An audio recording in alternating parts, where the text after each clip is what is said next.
Well, thank you everyone for being online this morning and taking out time of your school. We do appreciate it. My name is Justin Voigt. I'm the Events Manager for Solution Tree Australia. I would like just to go through some quick housekeeping items first. If you find you're having some technical issues, there is a chat dialogue box. And if you choose Solution Tree, this will send me a private message to myself and I'll be able to assist you from there. And we'll also be having 5 minutes at the end for Q&As. And so the chat dialogue box can be used to place your questions in there so John Eller can answer them at the end. Just to join the conversation as well, please feel free to follow Hawker Brownlow on Twitter as well as Facebook. And you can also add the hashtag there for your tweets and Facebook posts too. So without any further ado, I'm just going to welcome our presenter today, John Eller. Unfortunately, due to work commitments, Sheila Eller is unable to join us. So just a brief introduction for John Eller. So John Eller, PhD, has served as Director of a doctoral program at St. Cloud State University. He is a former principal, Director of a Principals Training Centre, and an Assistant Superintendent. Dr. Eller specialises in dealing with difficult people, building professional learning communities, employee evaluations, conferencing skills, coaching skills, strategic planning strategies, school improvement planning and implementation, differentiation instruction, leadership for differentiation, employee recruitment, selection and induction, supervisory skills and effective teaching strategies. So with that, I'd like to welcome John Eller and I'll just hand over control to him now. All right, thanks, Justin. Good morning, everyone. Thank you for taking time to join us on our webinar today.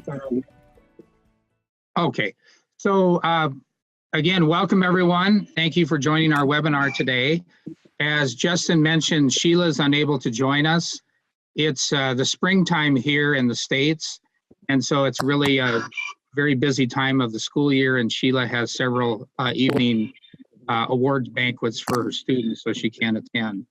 So I'm pleased to be presenting the webinar entitled Holding Difficult and Professional Conversations. This webinar is a part of developing a collaborative culture in a school. In order to help people work together, sometimes we have to be able to deliver difficult messages. The information from the webinar is helpful in a variety of settings. It can be helpful when people are in disagreement with you, if you're in a leadership position. People are getting in the way of an implementation or an improvement effort. People are trying to keep others from having success in their work. People who are trying to make who've been told that they have to make changes, and then a variety of other situations. And the skills that you're going to learn this morning will help you in working with other teachers, colleagues, people that you supervise, and even parents and sometimes students. And so the skills are useful in a wide variety of settings.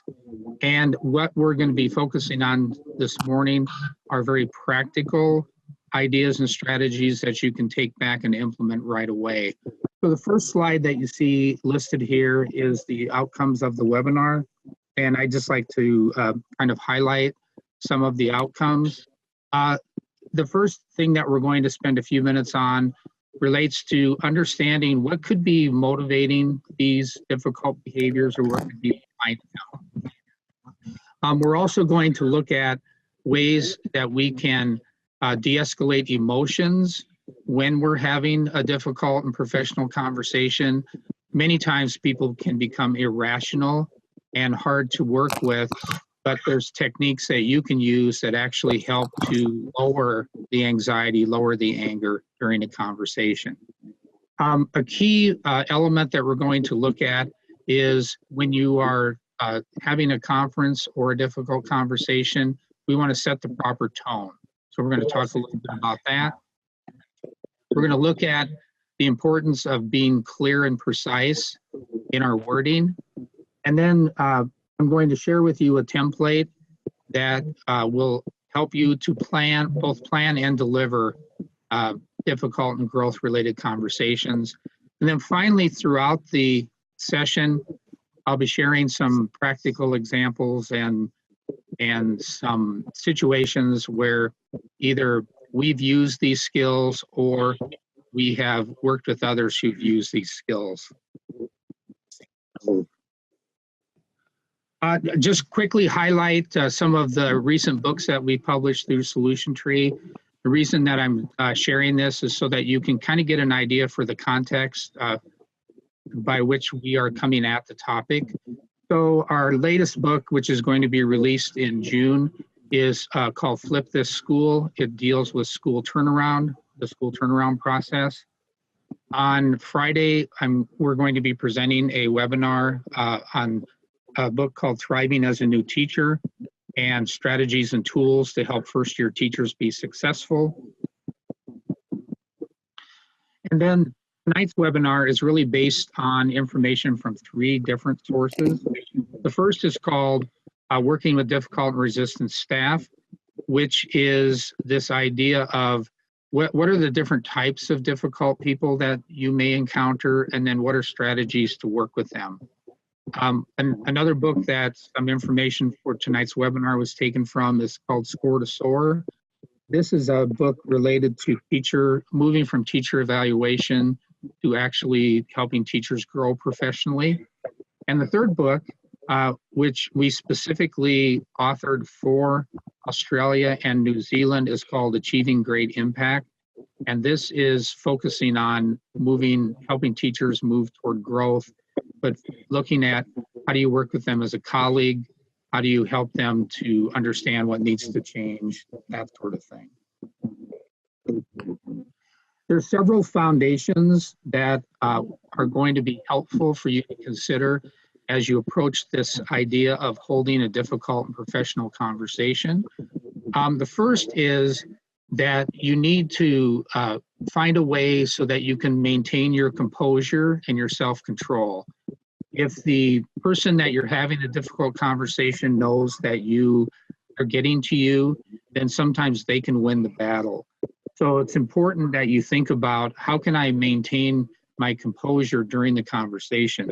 The other day, I was working with a group of special education directors in the United States, and a person was sharing a situation where a teacher had been bullying other people, and basically, as the principal was talking with the teacher said, "Yes, I intended to make that person. I intended to gossip. I intended to make that person feel on edge." And it really took the principal by surprise, but they were able to maintain their composure so that teacher didn't see that they were being that they had been taken off track. And Justin, it moved to the next slide. If you can move it back one slide, that would be helpful. The second bullet point I already talked about, which is this idea that we want to try to lower the emotions during a conversation, and we want to really focus on the facts. And so, again, something that you're going to want to think about is you want to have a difficult conversation related to something that is a behavior, not necessarily a personality characteristic of the person you're talking with. And it works really well if we can focus on the facts and the behavior rather than the person. Bullet point number 3, this idea that the more clarity you can bring to the conversation, the better. Again, I was working in a situation where someone was delivering a difficult conversation and they had difficulty describing the exact behavior that was the problem. So then the teacher was able to say, well, if you can't describe it, how can I fix it? So it put the person at great risk who was giving the conversation. So again, trying to be very clear about, here's the describable behavior and here's the focus. Bullet point 4, you want to think about how can you maintain your confidence. Many of us, as we approach these difficult conversations, it's easy to second guess ourselves or to feel like we're going to be, the teacher's going to turn the table on us or that sort of thing. So maintaining your confidence and your poise is really helpful. The fifth bullet point, a key for success is in thoroughly planning the conversation. And so what we're going to do is we're actually going to spend the bulk of the webinar looking at a template that's going to help you develop what we call a script. So if you can script out, here's how I'm going to start the session, here's how I'm going to tell the person the issue, here's what I'm going to do if that person reacts negatively. If you can plan it out, you're going to feel much more confident. The next bullet point we've already talked about is the ability to look at something that we can actually describe. Then finally, and this is also a really crucial point, if we address a situation that needs to be changed, it's important that we include some type of follow-up or ongoing assistance or ongoing accountability.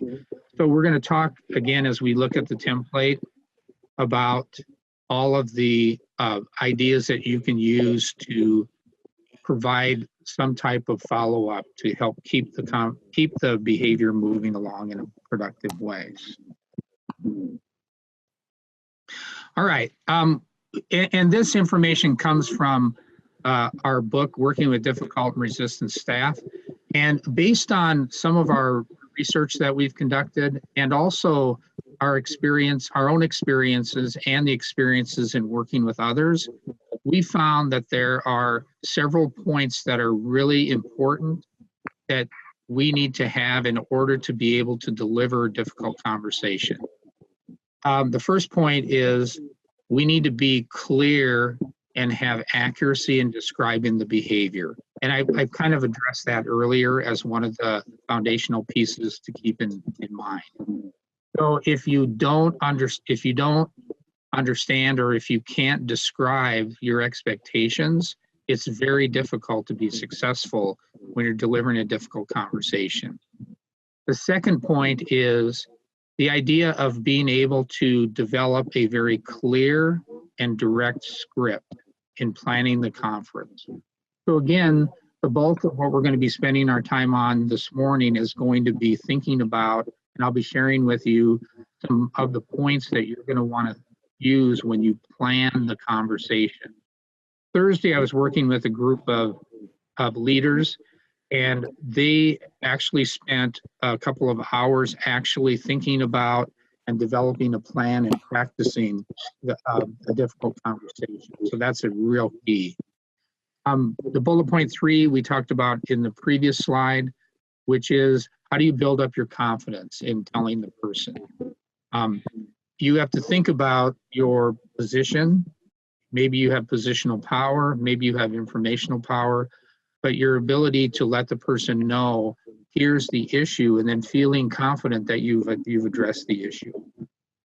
Bullet point 4 is another really crucial ability, and that is when you are working with someone and you're starting to address a concern, many times they will try to distract you and they'll try to bring up other people, other situations, maybe other times where they have felt that you haven't been focused on other people.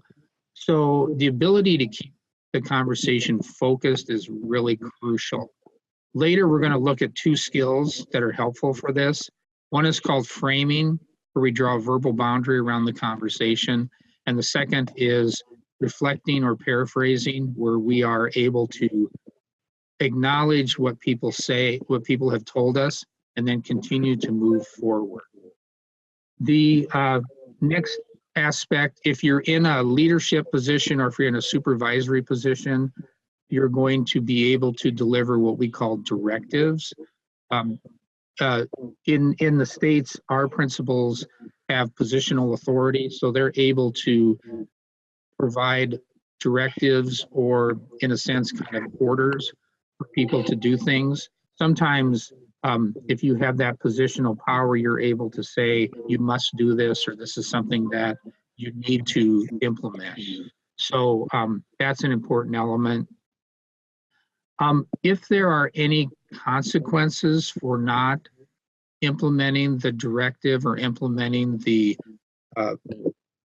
what you're recommending in the difficult conversation, you have to understand what are those consequences. And then finally, the ability to handle pressure. Sometimes when we are addressing a behavior, then other people will come to that person's defense, even though they don't understand what's happening. And they may shun you as a colleague or a leader. They may, when you walk in the room, stop talking. They may try to convince you that you shouldn't be talking about this issue with the person. So sometimes you can experience a lot of pressure. So it's a good idea to think about that in advance and try to determine how are you going to handle that particular pressure.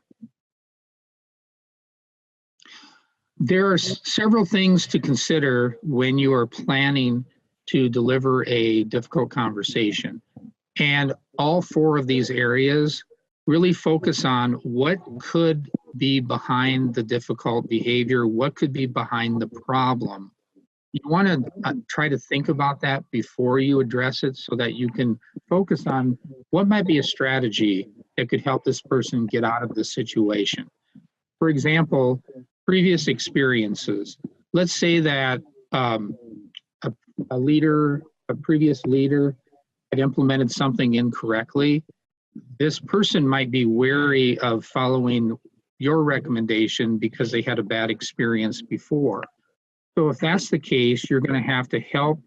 In addition to letting them know what needs to change, you're going to also have to think about how can you make sure that you alleviate the concern about going down the same path where a mistake had been made before. In the top left-hand corner, winners and losers. Sometimes when we make changes in a school, people get better off as a result of the change. So let's say that you change how the curriculum is implemented, or you begin to implement what we call common assessments that are given on a more regular basis. Some teachers might benefit because now that fits into their teaching style. Other teachers that might not fit into their natural teaching style, they might need to have more time to prepare. They might have to restructure their classroom. So they're going to lose time in the process. So it's important to think about who could be gaining if you're implementing a change, who could be losing. As a leader, I had a situation once where we had a secondary math teacher who was the most senior person in his department, and he had chosen to teach all of the highest level courses. Now, the highest level courses, there's a lot less student discipline issues. There's also more prestige within the community. And so we needed him, though, to teach some of the beginning level math because that's where his skill set of understanding mathematical content was really important. When we first asked him to move from the highest level courses to teach the beginning level courses, he became very upset. And he went into the community complaining. He complained to his peers and colleagues.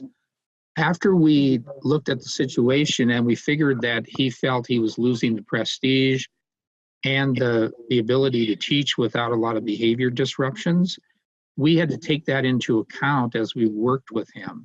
So we helped him understand how it was even more prestigious that he had the skills to teach the beginning students. But we had to help him see something different. We had to change his losing mentality into something that he was going to gain. Poor planning, I alluded to this in the area of previous experiences, but many times schools launch plans, launch ideas, but they don't really think about all of the ripple effects. And so, again, if something has happened poorly in the past, you have to assure the staff that, or assure the person who is upset with this, that you have planned properly. And then finally, unmet need. during a change process, people have needs for different kinds of things, like an awareness of the change, specific information related to the change. They need to understand how this new idea or strategy fits into their personal professional life. So sometimes we've forgotten about addressing those need areas before we've moved into the new idea. Once I was working with some teachers on a project here in the US called Common Core Standards, and they were having great difficulty and there was great anxiety around the program. And as I worked with them, their school district was asking them to actually come up with assessments and curriculum to match the Common Core standards, but neglected to provide them a lot of information about what were these standards, why were they being adopted, those sorts of things. So they were missing the rationale for understanding why they needed to make the change. They're in the middle of trying to implement without actually understanding it. So they had an unmet need of having an understanding first before they implement. Another aspect that you're going to want to consider is the frame of reference. Some of what we talked about earlier fits into this. A frame of reference is really how other people see the world, how they make meaning of their past experiences, and it can help people become more concerned about something because it's new and unusual. And so as we think about this idea of frame of reference, the longer we're in education or the longer we're teaching, the more comfortable we can become with what we do, the less comfortable we can become with new ideas. And when we're forced to make a change, sometimes it makes people hang on to the old idea even tighter. So as you're thinking about having a difficult conversation, if you can understand what is it that might be helping that person to be negative or helping that person to be nervous or resistant, that's going to be helpful to you as you think about the strategy you're going to use to work with them. I shared with you that one of the things we're going to do today is to look at a planning template. And this has several steps. I'll go over them briefly, but I want to share with you that what is the purpose of these different steps? Because each step is designed to help the mindset of the person you're talking with to better understand what needs to happen, the change that needs to happen. So the first stage of the process is, and by the way, this template, I've only shared with you the portion of the conversation where you are conducting the conversation yourself. There are no questions in this template yet. There are no places for you to stop and say to the person, hey, tell me what's your perspective on this. So as you think about implementing this template, those are things you may want to add depending on the situation. If you know that when you sit down with the other person and you address the problem and you let them share their perspective, if you know that's going to help them to de-escalate their emotion and to move forward, then you should add that piece. So I want to be clear to you that this is not the only way to conduct a difficult conversation or conference. This is just one template to assist you as you're presenting information to someone else. So the first stage of a difficult conversation is to have some comment or make a statement that sets a professional tone. What we are finding in our work with people as they are having difficulty sharing or conducting a difficult conversation, sometimes they're sending mixed messages to the other person. So for example, a school leader might meet with a teacher and they have a personal knowledge or personal relationship with that teacher outside of school. And they think that if they start the conversation by saying, hey, how's your father? Or how are your children doing? Or, I haven't seen your wife for a long time, or I haven't seen your grandfather, something that's like what we might consider an icebreaker, that if they start that way, it's much more difficult to get into the actual meat of what's the problem and what needs to change. So what we recommend is that you start with a statement that says something like, thank you for meeting today so that we can discuss this professionally important topic. So basically, you're not talking about family, you're not talking about things that are unrelated to the conversation. You're just thanking them and you're setting a tone for the conference. The second element that's important is that the person has an understanding of what's going to happen during this conversation. So it's important to provide an overview of the conference. So if you are going to just share information and let that person know what needs to change, then you're going to want to say, during this conversation today, I want to share with you some concerns. I'm going to share 3 concerns, and then together we'll explore some ideas for how you're going to address those concerns. So that overview is telling the person, I'm going to share something, and then we're going to work together to make a change. If you are just going to deliver the information and let the person address it, then you're going to start differently. You might say, today I'm going to share with you 2 concerns I noticed. I want to share with you what needs to happen and develop a follow-up plan so that you can address these concerns. So that overview is telling the person receiving the conversation, you're going to do the majority of the talking. Again, keep in mind that every difficult conversation could be a little bit different. So you may decide with some people, you're going to have them share their perspective. Other people, you may just want to deliver the information and move on. Items, bullet point 3, 4, and 5 are all focused on being clear about the issue. So item 3, we're going to be defining what's the problem.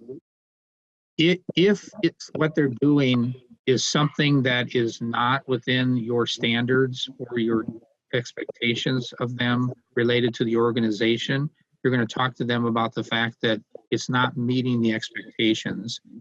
And then what's really powerful is to make sure that you give clear examples of the issue. So you might say, I'm noticing that you're not in your class when students are present. That's something that doesn't meet our standards. And some examples of that are, on April 26th, I came by your classroom and you weren't there. On April 29th, I came by your classroom again, you weren't there.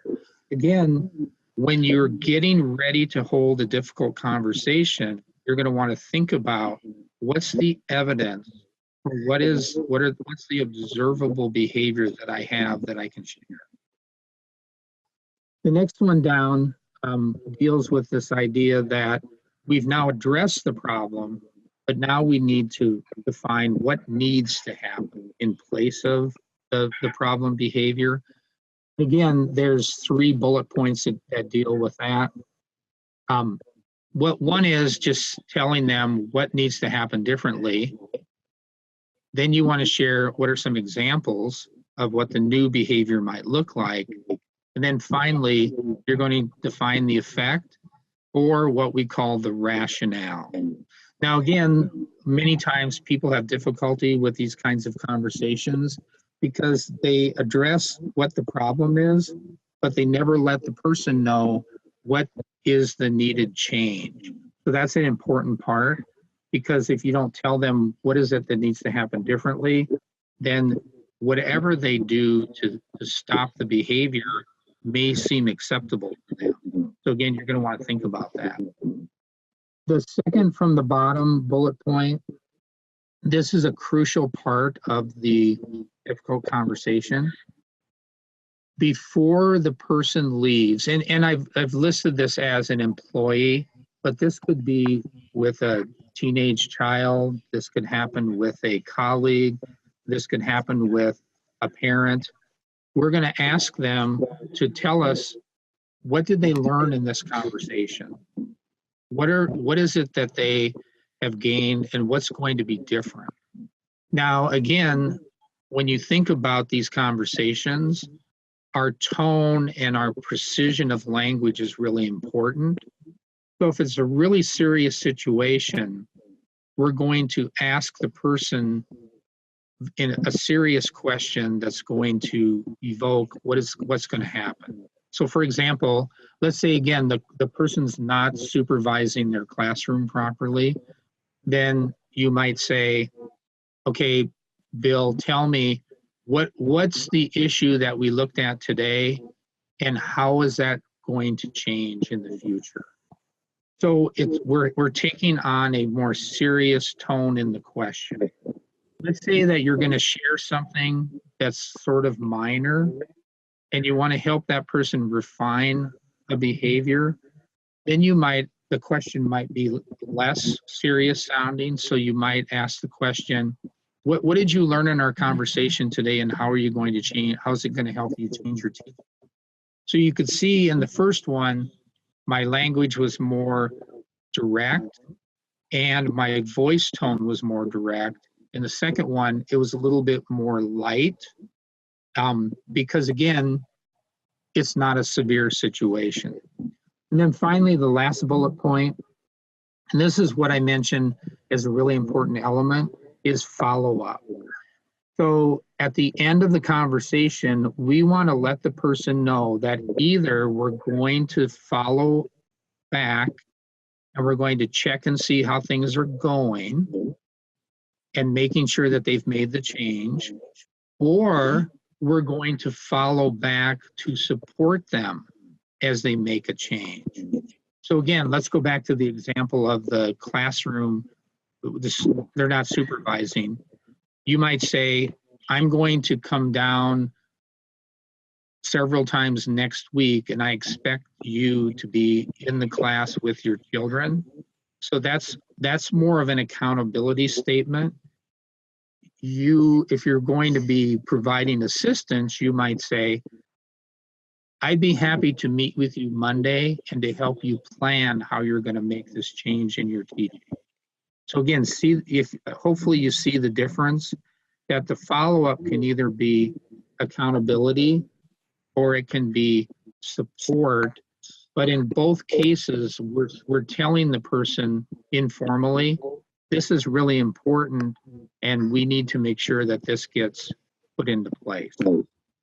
So as I mentioned to you at the beginning of this slide, this is a straight template where you are providing the information, the example, you're checking to make sure they understand.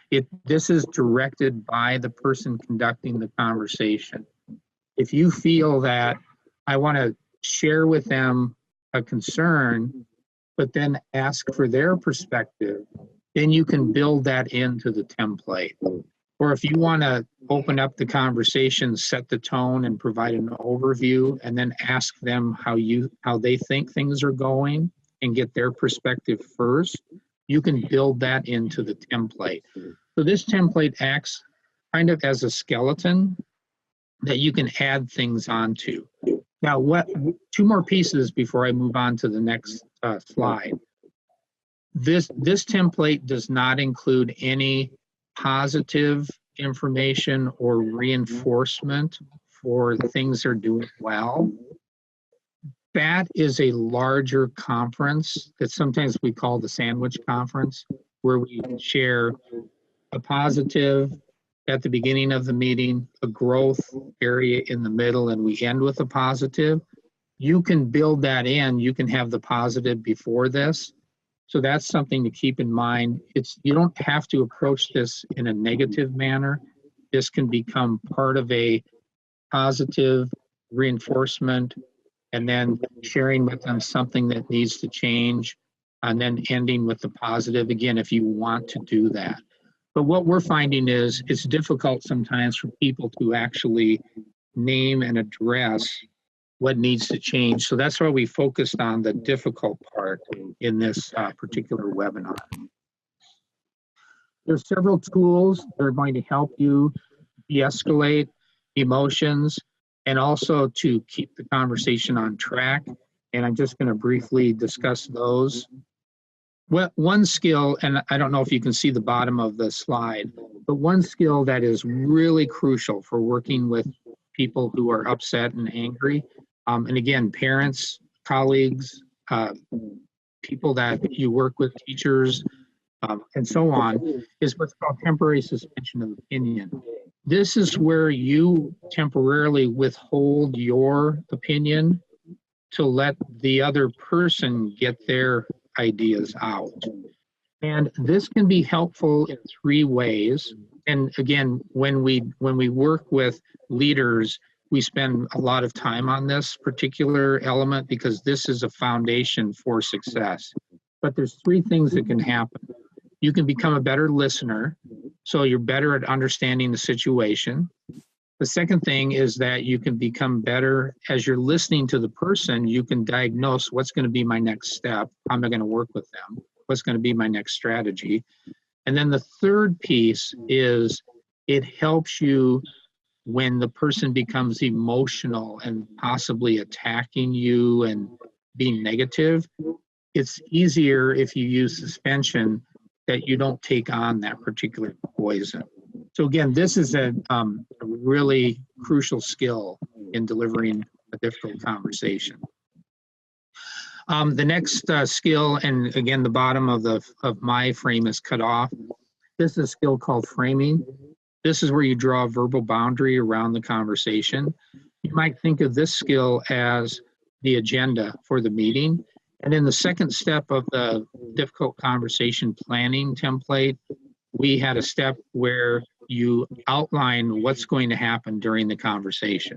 So if you say, today I want to share with you some areas of concern, and while I'm sharing these, I need you to listen carefully so that I can make sure that I can explain them all to you. What we're doing is we're framing the statement so that we're raising the condition that the person's not going to interrupt you. If after the second one or the second idea, then they start jumping in and justifying, then you can stop them and say, wait a minute, I need to get all of the ideas out first, and then you'll get a chance to respond. So framing has been just a life-saving skill as we've worked with difficult people in the past. Paraphrasing and reflecting. Some of you might, if you've done cognitive coaching, you might recognize reflecting. And paraphrasing is a very similar skill.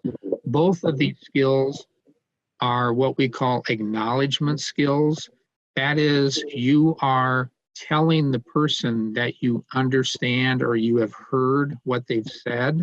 Not that you agree with it, but that you have heard it and you're acknowledging it. Paraphrasing is used a lot here in the United States because people may feel unsure about what they've heard, so they say, what I think I hear you saying is, or I think your main points were, so they filter it through themselves. In reflecting, you're giving the content back or the emotion back in a more direct way. So again, rather than say, what I think I heard you say, you might say in a reflecting statement, so your main point is. So it's more direct. But both of these, paraphrasing or reflecting, both of these strategies help to de-escalate the anger and the anxiety in a meeting, because now the person knows that they've been heard. So again, really important skills. Some misconceptions to holding difficult and professional conversations. First of all, difficult conversation can be given regardless of your power base. So some people think, well, I'm the boss, so I can be good at this, or she's the boss, she can tell me, she can do this. But you gain your power from being clear and precise in your delivery because you're sharing information. So again, they're absent of a positional power base. Teacher leaders or colleagues can provide a difficult conversation, even if they're at the same level. But again, it's based on the fact that they have clear information that they're sharing, that they have a clear process for sharing it. The second element, sometimes people think a difficult conversation has to be harsh or negative. In most cases, when we've given difficult conversations, people in the end have been happy because we've been able to be clear. So it's not about the harshness or raising your voice or that you're gruff. It's the fact that you are able to provide clear information. Misconception 3, some people think there's a gender advantage. They think males do better at this than females. Again, from our work, it's based on the clarity and the precision that makes it powerful. So the gender advantage is minimized. Item number 4, sometimes people think, oh, I told them, but they didn't change, so I must have failed. Your job is to alert the person about the issue and try to provide some persuasion for them. But in the end, we can't control what they do, but we've put them on alert, so to speak. And that goes with the next bullet point about the behavior change. You may not see an immediate behavior change. Then you need to decide, do I need to deliver another difficult conversation? Do we need to have another strategy to help the person to change their behavior? Then you're at a point where you need to decide, what do we do next? Relationship issues. Again, it doesn't have to be a negative relationship situation. You don't have to destroy a professional relationship.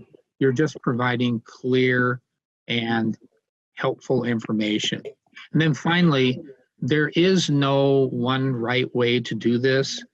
It really is based on what's the need of the person receiving the information, and how do you tend to relate to people. So I might approach a situation differently than you do, but again, it's the clarity, the planfulness that you have, the ability to have your conversation organized and kind of scripted out. And then you have to think about what fits your personality and the personality of the person receiving the message. Just a couple we have about 2 minutes left, just a couple of quick strategies to think about. One is seating and body positioning. As you know, when you sit across from someone, that may convey a different message than when you sit next to that person. So a more collaborative body positioning might be that we're sitting next to each other and examining something in front of us. A more confrontational style might be that you're going to sit across or behind a large desk, or you might be standing during a conversation. So again, you want to pick the body positioning that's going to convey the message that you're trying to convey. Body language, obviously, the two people in the picture, they're in kind of a collaborative relationship, it looks like. The man on the right, he's using his hands to point something out, and the female on the left is contemplating and listening. So again, if you're facing the person, if you're using your hands, if you're having open gesturing, that may convey something different than if you are using closed body language. Language precision, I alluded to this earlier in the webinar. This is a real key to success. If somebody is doing something that's really bad, we need to make our language in describing the situation be very serious. If it's something that it's the first time we've seen it and we're just letting them know about something to consider, then we're going to use a slightly different tone as we work with the person. In our book, Score to Soar, we have some examples of some ways of stating different kinds of expectations, which people have found very helpful. When we are in a position of authority and we end our statement with a downward pitch, that's what's called authority voice. That conveys non-negotiability. If we end a statement with a okay or an upward pitch, that conveys that we are negotiable about the issue. So if you share with someone, this needs to be addressed next week, and then you pause like I just did, that is authority voice. If you say, I need you to think about this and get this done for next week, okay? Now I'm conveying that there's some negotiation about the situation. So let me stop. It's about 10 minutes till. Let me stop, and I'm going to turn it back to Justin, who will open it up for questions, and we will try to address as many questions as possible before the end of the webinar. Thank you, John. Firstly, I'd just like to apologise for the slight hiccup this morning with the PowerPoint presentations. I'm not sure what happened there, but I'm glad we finally got it sorted out. So apologies again, and thank you again for your patience. But thank you so much for doing that, John. We really appreciate that. So what we'll do now is we will open it up to questions. Has anyone got any questions I'd like to ask John? Again, if you'd just like to type it into the chat dialogue box, that would be great.